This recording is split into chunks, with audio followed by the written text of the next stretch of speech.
back by the Drunken barbecue, my friends. It's a beautiful day and we're having a keg. And what can go wrong when you have a beer keg? A hell of a lot.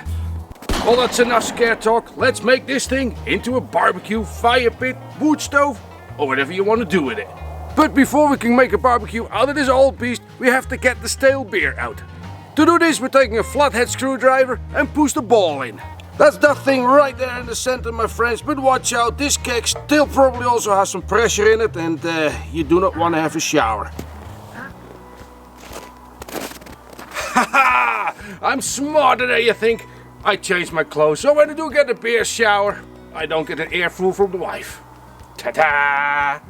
Let's get rid of the label, as we don't really care about the freshness of this beer because it's gone off anyway. Then we put a rack over the valve, so when we push the ball and the beer wants to come out, so hopefully we're not going to get a shower.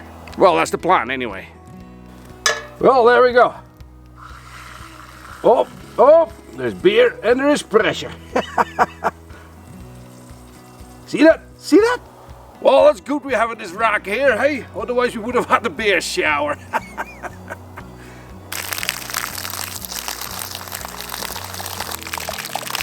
Maybe I should have done this a little further away from the house, because this is going to freeze over, is it? We're going to have a beer stain here for the rest of the winter. So, now that thing is empty, let's dry it off, and it's time to open her up. The opening in the keg I want to make is about the same size as this bucket.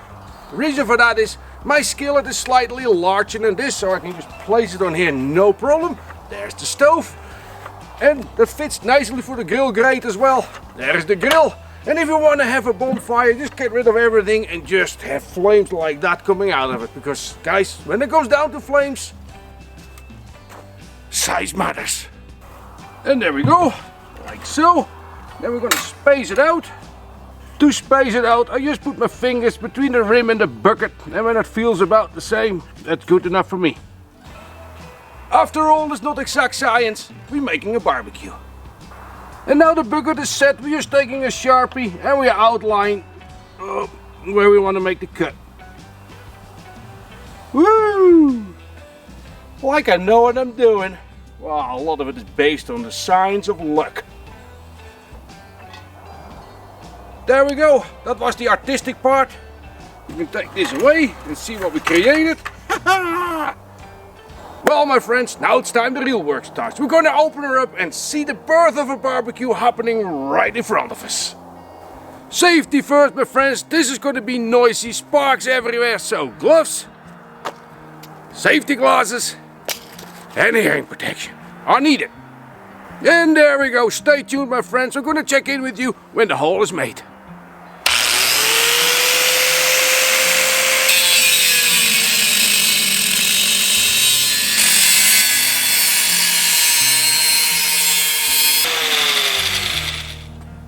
And there you have it, the birth of a barbecue.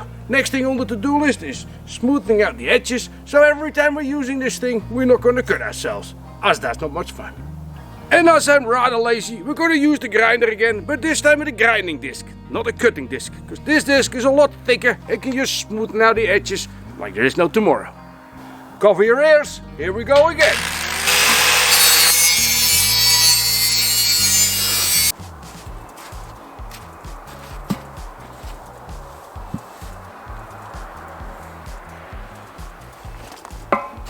Woo! Nearly in there! Oh, nearly my hat at a beer bath. And there we go. Take two. The best way to figure out if you have any sharp edges. I know it sounds stupid. Just rub your finger around it. Because if you don't cut yourself, nobody will. Woohoo! I am pretty confident about this. That wasn't so hard, is it? All the materials I used you can just buy by your local DIY store, your Rona, your Lowe's, your Home Depot, wherever you're going. Now the top is off, we're gonna make a door in it. Because when you have something sitting on here, if it's the grill, if it's a pan, or whatever, you want to stick some fuel on the fire because you want to keep those flames going. Because remember what I said earlier? With flames, size matters. As layout for the door, I'm gonna use this bag. Always handy when you go shopping. It's a nice size, and I'm gonna basically make it here where the beer brand is. Oh, look at my crutch. That's where you need to look. And we'll just hope it's gonna work out. Well, let's move this barrel away where it's a little drier, because this looks like an elephant has been pissing here. My socks are getting wet. Anyhow, let's go.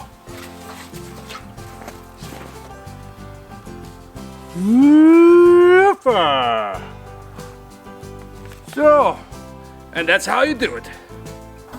As we're rather lazy and work smarter than harder, we could have drilled the holes for the fasteners and the hinges before we cut out the door.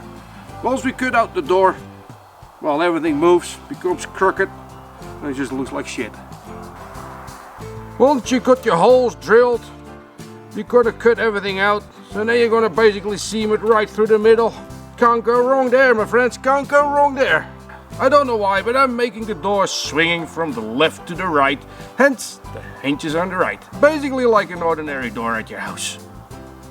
Oh, and when you do this, it would be handy if you make a little cradle to lay the keg in, otherwise it just rolls all over the place, or you just use the snow. Well, there you have.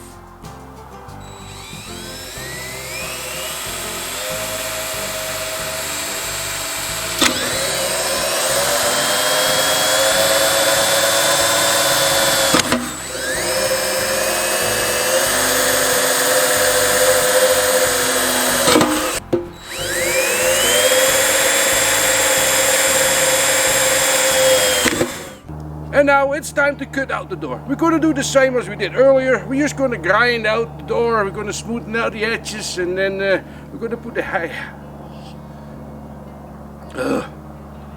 we've got visitors here. And now, my friends, it's time to get back to the grind again. We grind out the door, smoothen out the edges, and put in the jewelry. So it's actually working like a little door, little lock on it. It's gonna look fucking awesome.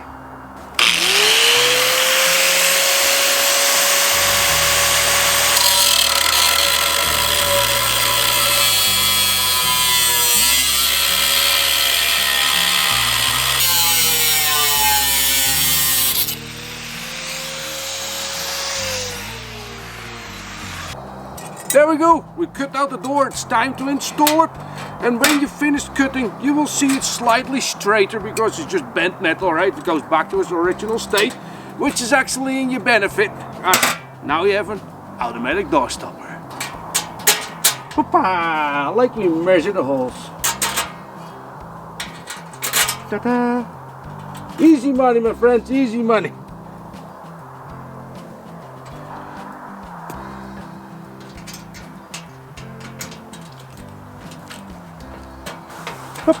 And there we go, one door. And while you were watching, I made some grooves in the door lock so you can actually adjust the openness of the door, or you just shut it all together. Just depends how much air you want to have going into it, because the more air, the bigger the flames. It's nearly time to party, my friends, it's nearly time to party. The only thing left to do is drilling some vent holes, so when we block the top, like by putting a pan on the stove, the gases and the fumes and the smoke got somewhere to go. We're ready to party. We've got the air vents at the top, some air intakes at the bottom, because if the fire hasn't got air, there is no fire. You just Google that. I don't want to show off, but here we go. We have a wok. That's it perfectly right on this cooker. Now we have a grill grate. Voila, sits there like a glove.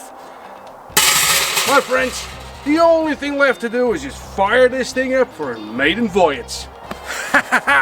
Can you imagine what an awesome stir fry can we make on this thing? Woohoo! Change of scenery. We've got lots of options to make a big fire here. So here we go, maiden voyage. We'll load this thing up, we'll load her up, and then well, we'll see how it goes. Well, all I can say is, here we go.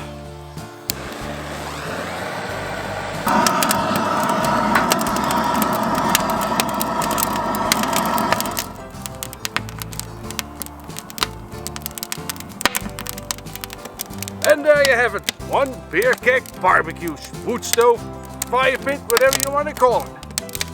We're about to run out of daylight, so subscribe to the channel and you will see what the first cook on this beast is going to be.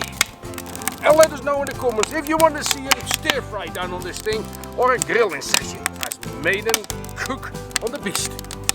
I don't know, it should get a name, is it? Maybe we're just going to call it Rock, because the beer brand is Big Rock.